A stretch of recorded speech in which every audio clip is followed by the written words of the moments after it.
Alright, so we got new ring and pinion, new used ring and pinion that I've been sitting on for a while. Once you get it on place, make sure you got everything nice and clean, get her into place. Rubber mallet, don't use anything but a rubber mallet on the gears. Clean up your carrier housing. Mine's pretty beat up on the inside from things floating around, but still usable. This one has oiling flinger built in from factory. So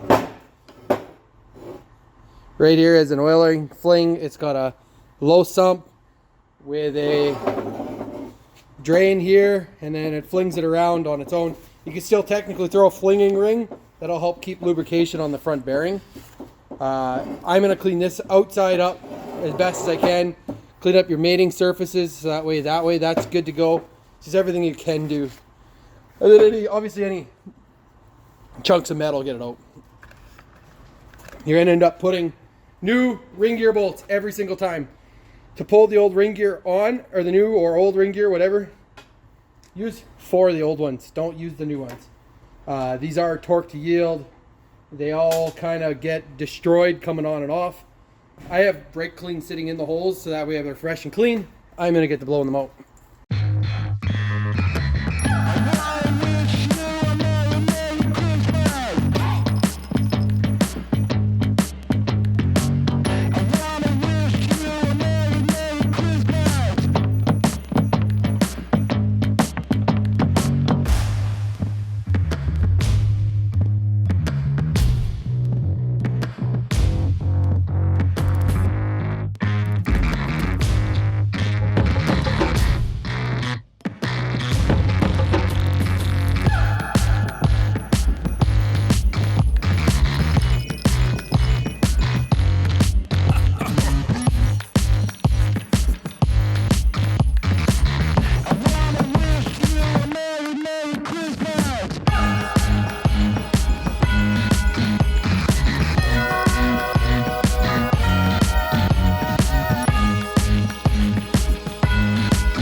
So I'm looking at my setup.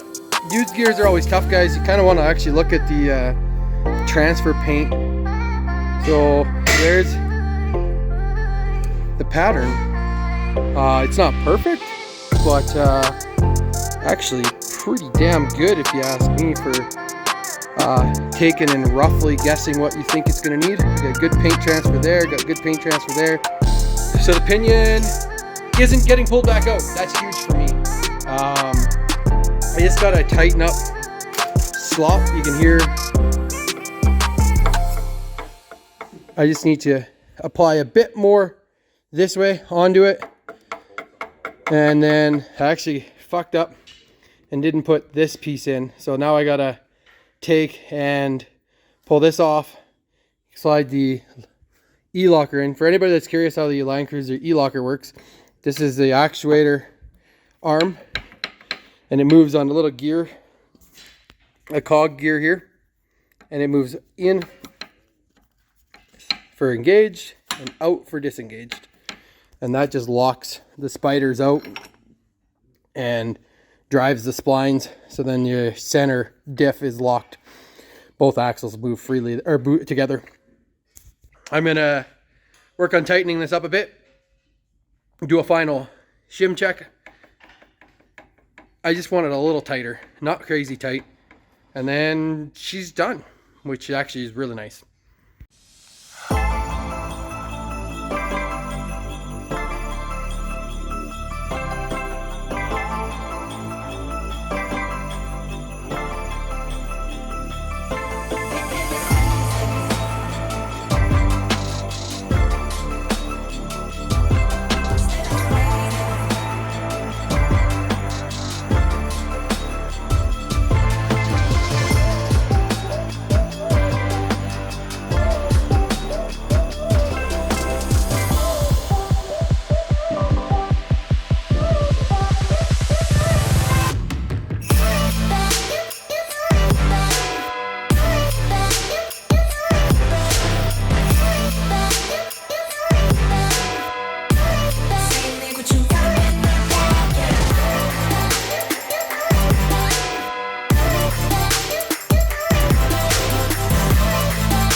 So what we're looking for, guys, is we're moving this back and forth, looking for about 8 to 10 thou. You can see them about 8 every time.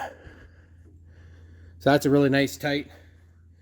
I'm a little loose here personally speaking, but the actual tension's really good. So that said, the diff's done.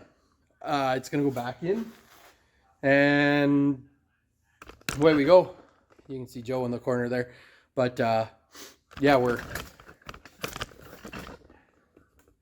we are looking solid. The diff is pretty carrier wise, but overall I'm pretty happy. I'm gonna do another quick paint transfer.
And as you can tell here,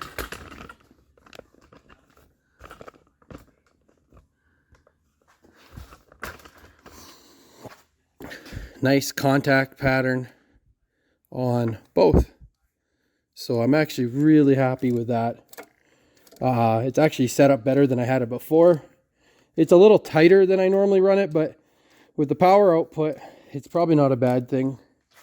For anybody kind of curious why I'm looking at the cross pattern, the painted pattern rather than what I put in, the patterns you get on used gears are better for paint transfer than new gears. New gears really like to